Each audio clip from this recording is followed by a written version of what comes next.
Hello, everyone. This is Penny once again, and today I am fortunate to be with my friend who I have been seeing for the last couple of years, Colleen. Colleen is also a colleague of mine from the Canfield group, and I was hoping to see her this year, but because of what's happening, we see each other online. Mm, So, Colleen, can you introduce yourself and tell us where you are from and what you do? Sure, I'd love to. Thanks for having me, Penny. So, I am Colleen Sorensen, and I live in the state of Utah in the United States. And for the last 20 years, I have been a professor in the classroom teaching personal leadership as a part-time position, and I've been, goodness, 26 years at my institution as an administrator. So, I 2 weeks ago, let's see, this would have been March 12th. I was headed to my classroom to teach the last time live face to face with 25 students. And just before I left to go teach my last class before we were going on spring break, my boss called me and said, we're going to go to a new phase, what we call level 2, going online for the rest of the semester. And that was my administrative assignment, being the director of the testing center. And so but he said, but wait for the announcement to come out, don't say anything.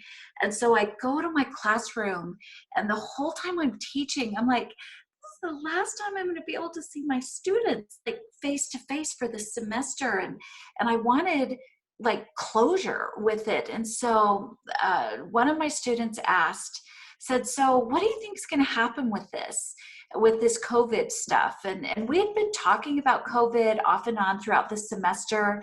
We started at the top of January saying, there's this crazy something going on halfway across the world, not paying much attention to it. I still had plans to, so this was Thursday. On Saturday morning, I was going to fly for spring break with some of my college-age children and some friends and my husband to the Pacific Northwest and drive the coast from all through the state of Washington and Oregon and into California, which at the time was a hotbed for the COVID virus. But we're Yes. like, yeah, it's fine. We're just going to hop on a plane, get over there, and then get out to the ocean and be in the trees in the ocean. We're not going to see anybody. And so going to class though, I'm like, this one student asked about this, and I thought, I if I had to guess, without saying what I knew, I said, if I had to guess, there's a strong chance that when we come back from spring break, that things are going to be different. I said, no, I'm planning on going on a trip. And so out of respect for everybody, since I'm going where there are some cases, I'm going to self-quarantine. So let's plan on the first week back, doing a Zoom call. And I said, I'll send all the information to all of you because none of them knew what Zoom was. Mm-hmm. And I said, it's so easy to use. I'm just going to give you a link. You can do it from your phone or your laptop, piece of cake. And so, but then like 5 minutes before my class ended, the official word went out that UVU, my institution, was going this direction. And so I said, so you guys, from here on out, we're going to be meeting online. And it wasn't enough closure in that moment. It felt like we'd just kind of been ripped apart. Mm-hmm. And some of my students were saying, can I hug you? Like they didn't want this to end. And I saw this week that there's an article in the Wall Street Journal that we're all going through this trauma, the trauma of normalcy, for Mm-hmm. lack of a better term. And I have, this week I have done my class online through Zoom, and we've been able to talk quite a bit. And it's not the same, only because I think if you start a class online to finish online, but to start in one direction and all of a sudden it's being shifted in this other, it's throwing people for a loop. uh, Everyone, from the teachers to the students. And so I'm having to take a step back and just say, hold on, let's not be learning new curriculum right now. Let's focus on where we are. Let's talk about this big elephant in the room of COVID and how it's affected us. Mm-hmm. And so I've done breakout sessions with them, answering questions of, do you still have a job, and did you move home, or are you staying in your apartment, are you eating better or worse than you were before we went on spring break, and just how are you doing with it. And so several of them are out of work, and so some have been able to find new jobs, and so they're sharing that information back and forth and helping one another, because I would say it's messy now. And screw the curriculum, let's just make sure we're okay at the base level before we move forward. So that's really where I've been focusing for the last little bit. Oh yes, I've heard that unemployment rate in the U.S. has increased significantly, and that a lot of people are being affected by this. And as you said, you're helping one another. Your students are Yeah. helping one another as well. What did you discover during this time of crisis that we have perhaps have not really realized before? The beautiful thing that is coming out of all of this is that it's putting us all in a place of vulnerability, and we get to create from here. For example, my job, my administrative part is being the director of one of the largest testing centers in the nation, where faculty can allow their exams to happen in the center instead of in the classroom to give them more time. And that was shut down as of that day. And I've got 65 student employees that if I don't offer exams and take in revenue for that, I can't pay them. Mm-hmm. And so as soon as my class was over and I said goodbye to the students, I started going across campus hustling with my students. Could do this, and they could do this, and they could do this. This is before I knew that the vice president over finance came back and said, I'm willing to pay your students to the end of the semester. Don't worry about it. But even before that happened, which I was so grateful for, I had new jobs for my students to do, Mm-hmm. to provide service for faculty that now all of a sudden, instead of being able to test in the center, they've got to convert not only their curriculum, but their exams into an online format for the rest of the semester. So all of my proctors, who would normally be walking up and down aisles, making sure students are not cheating or doing what Mm-hmm. they're supposed to be doing on their exam, they're now sitting behind computer screens, receiving exams and converting that and doing the programming necessary to turn it into an online. It's a learning curve for all of us. Like, I would have never expected that would be our job. I usually don't put exams into students' hands, but the faculty members are so inundated with just getting the basics taken care of, Mm-hmm. that and I thought we would just be taking care of our own faculty who use the center. It's just an option. Not all faculty use it, but I've got faculty from across the entire institution coming in, and we're kind of big. We're over 40,000 students, so we have 6,000 Wow. employees at my institution. And so we're just showing up to serve and using our resources that we have. And so in 2 weeks time, we've completely redefined what we do right now. And that's coming out of that vulnerability of, well, we can't do this anymore, so what are we going to do to move forward? And my team has been awesome in that process of working through this, instead of just sitting back and sitting on the couch and just saying, waiting for this to be over. We're figuring out how we can move forward and create out of this. And so I'm going to say that for as stressful as this has been, it's also been really fun, because I've gotten to grow in so many ways, and my team's gotten to grow, and I'm seeing my students growing. And so in some weird warped sense of way, I think this has been good, but I don't want to repeat it by any Mm-hmm. means. No, I understand what you're saying. We're forced to go our our comfort zone and learn new Yeah. things. I don't remember who it was that says if you're not growing, you're dying. You know, so why not grow and have fun with this? And I wouldn't normally set up business at my kitchen table, but that's where I'm coming to you from, as it has a whole new purpose right now. So Oh, that's cute. You're in your kitchen table. yeah. I was conversing with somebody, and she was also in her kitchen, but really the kitchen, not just the table. You can see everything in the kitchen. So I'm in my bedroom. You Yeah. can see the bed and the television and my vitamin C over there. Vitamin C twice a Yeah. day.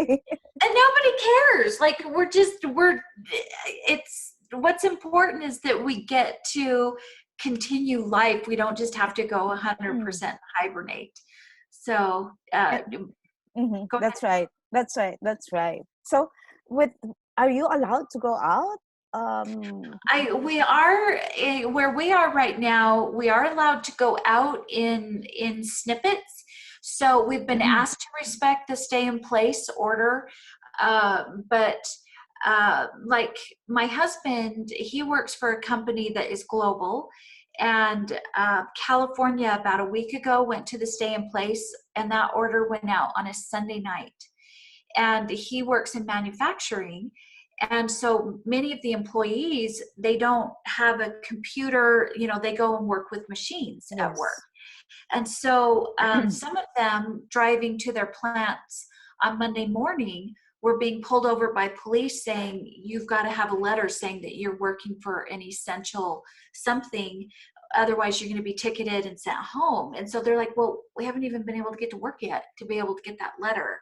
So I would say California is much harsher in what's happening than in Utah. Utah, they're just asking us to please respect the rules. I can still go to the grocery store, but the grocery store hours have greatly been minimized. Mm-hmm. 24-hour things have definitely shortened, and even there isn't even a need right now for hours after work per se. Most things are shutting down uh, earlier in the evening. But our governor for our state has asked for us to please support the small businesses, especially support the food industry. And so he's asking us to do takeout 3 times a week. So, which I Oh. think is just sweet. Of, you know, why not support? But you either drive up and they bring it out to your car, or a drive-through or something. And like one of the challenges right now is for the truckers who are trying to get all the merchandise to the different places, and they're working overtime, and to do just a drive-through, that doesn't work with a huge truck. Truck, It's, yeah. so they're asking for some help in that regard to keep them fed and to keep their rest stops open so that they can keep going. This, yeah, you mentioned the food truck drivers, with the big container vans, and the US has a lot of that going interstate, right? Yes, So yes, so all over. and those are the things that we took for granted Yeah, before. You just see them, okay, you're driving, they're causing right. traffic sometimes, and they're not in their lanes or whatever. Right? We don't even think about it, you know, because I live kind of up on the base of a mountain where if I look way out in the distance, I can see the interstate, the main artery that goes through the state of Utah. And I think it was about a week ago, it was a weekend, and my eyes just kind of went in that direction. And that's pretty much all I could see on the freeway. And I just had such gratitude of, thank you for working to bring toilet paper and produce and just the essentials, because all of that right now, I've never in my lifetime seen things at the grocery store where I can't get basics. Mm-hmm. And that's the case right now, all across the United States. Yeah, and there's we've seen the footage of videos of news of the toilet paper rush. Yeah, go figure. I don't get it, I but don't get it. I've stopped saying to people, how are you? I've started saying to people, how many rolls of toilet paper do you have right now? Do you need some? As I check in with others and my neighbors and whatnot. So, Oh, uh, that's really funny because in the Philippines, we're a third world country. Even though we don't have a toilet paper, we have a pail of water. We have a pail in the bathroom, always with water, because sometimes you don't know whether the water's going to be shut down for the day or for 12 hours. So we have a small pail and what we call tabo. It's yeah, it's a smaller your pail. backup plan. Yeah, yeah. Yeah, and I would say that's probably the downfall in where I Mhm. am, is that nobody's needed a backup plan. And so it's really caught people off guard. So I have a food supply, a year's supply in my basement. I have plenty of flour and sugar and basics, things like that. So I didn't feel any panic at all to go to the store. Uh, but um, but especially the younger generation, the first time home buyers and with young children, and just getting diapers is a challenge, and and my neighbors have never experienced what a cloth diaper is, or to even know how to wash that out and to reuse it. Wow. We're such a disposable society where all we have to do is one click with Amazon and it's here the very next day. And right now, depending on what it is with Amazon, it could be 2 weeks to 2 months before you get something. So we've never seen this before. Yeah, So uh, and it's going to be different after this. I'm yeah, sure it will be yeah. different. Because I think many individuals thought they were living very independent and interdependent lives, but they were actually living in codependence. Hmm. And so this is really kind of creating a wake up call for that, to look at, okay, so what is my food storage, and how much cash do I have, and what can I do in a crisis, and how can I show up in a crisis? What do I have to offer others? So I'm writing that down. How can I show up? Okay. yeah, So with 1 year food supply, I can't believe that. We have 1 year food yeah, supply. I do. Wow. I do. Just like real basics, like I have canned things. I have wheat. I have a wheat grinder, so I can turn that into a variety of things. I have flour and sugar and goodness, canned fruits, canned vegetables, dried things. So we could go to one meal a day and be good for a really long time if we had to. Okay. Okay, that's fine. That's nice. I was wanting to ask, can you ship some over to the Philippines to me? Because here, Yes, I would uh, gladly share with you. I just am afraid how long it would take to get there. yeah, and no, what we need now is really donations for our health health um health workers, because we're lacking masks, we're lacking N95, we're lacking PPEs. Remember, we are a very small country, but we have 108 million Filipinos. My 108, goodness. and a very, very small country, and we're pockets of islands when we are an archipelago. So it's very difficult to ship food and make sure that people were saying we will not die of COVID, we will die of not eating. Hmm. Hmm. So these are difficult times and different times, yet exciting times for us, because it's an opportunity to learn something new, as you said.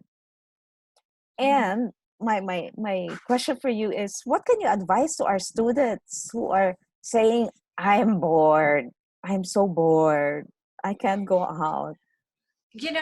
I would say it's time to sit in your creation.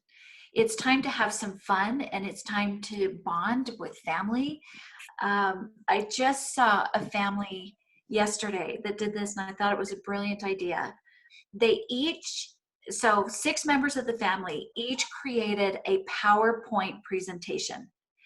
And then they would put up a computer, and somebody who didn't create this had to now go and present to the whole family somebody else's PowerPoint presentation. And they made it kind of silly and fun, but they got to practice their presentation skills. They got to practice putting together a PowerPoint, and then they got to laugh and giggle and have a good time together. And so I would say turn off the technology every so often and just play together, or read, or go watch some of the most viewed TED Talks, or take some of the online tours if you do want to get on technology. But I would say connecting with others is better than connecting with the technology. But there's a lot of good educational resources that are being shared for free right now. But Oh, yeah. nothing can compare to connecting deeply with your family members. I love So, that. I love that. Please talk to my kids. Oh, yeah. they're not kids. They're 25 and 26-year old. Oh, I have a story to tell. My son was supposed to leave for Japan and start working in Japan. But because Mm, of COVID, he couldn't leave. yeah. And to be honest with you, I'm glad he couldn't, because Hmm. I'll be more worried that he'll be there and Yeah. not speaking the language. So there's a blessing. And I was telling him, don't worry about it. They will wait for you, because this is a world issue, and so on Hmm. and so forth. Hmm.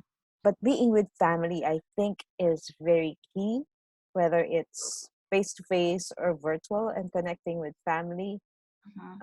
I love what you said about the PowerPoint presentation and turning off technology. I Yeah. And I was just advised by my phone that I was down 24% from last week, my screen Ah, time. that's excellent. Look at that. And even just to hear some of Mm. your father-in-law's stories of what he did in his childhood, and how he did without what we have right now.